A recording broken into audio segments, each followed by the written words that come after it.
from your standpoint, for the average fan, talk about some of the things that the average fan doesn't know about the NFL that goes on like behind the scenes. One of the things is just about how their contracts are played out. You know, you see this. You see a contract for 4 years, $16 million. Right. And I tell people all the time, you only need to focus on the guarantee. That player is never getting the other part of that money unless they're a quarterback. That's the only chance. And so when people say like, oh, he signed for $16 million, no, there's only 4 of that guaranteed. So that's what he's going to get. And then they're going to restructure you or threaten you into, you know, a trade or stuff like that. So I try to get the fans to know that the contracts aren't always what they seem, and every football player is not a millionaire. You know, like they're just not. There's a select, I want to say 8, maybe 9 on the team that are considered millionaires, and everybody else is thousandaires, high thousandaires, but that doesn't mean that they're going to be able to live off that money for the rest of their life. Right. So just because you feel like, oh, he's not worth that. Yes, he is. He's actually worth more than that.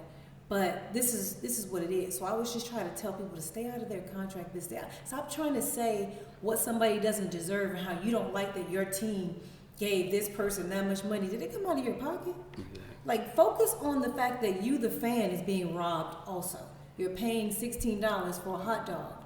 You know, $10 for a beer. You're paying $200 for a jersey that costs $2.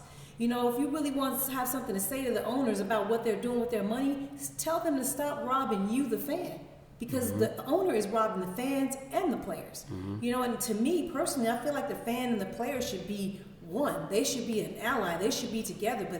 But the front office always finds a way to get the fan against the player. Right. You know, and so I always try to tell fans, like, stop being this poor, broke, I wish I would play, you know, what do you mean that's not a lot of money? I would break my arm and go, you know, like, come on, like, just be realistic. You know, this is for the rest of their life, and the NFL career is 3 years. So if you go through, let's just say you play for 3 years and you get $1 million a year before taxes, $500,000, so that's $1.5 million. You have nothing that you are good at after you go out of the NFL. You got to live off of that. You know, so that's why I'm always advocating for, even when players get overpaid that I feel like that, you know, just aren't that good, I'm always like this. Get your money, Glad you got it. You know, like I'm happy for everybody getting paid, because I know that the NFL they're the biggest scammers of all sports.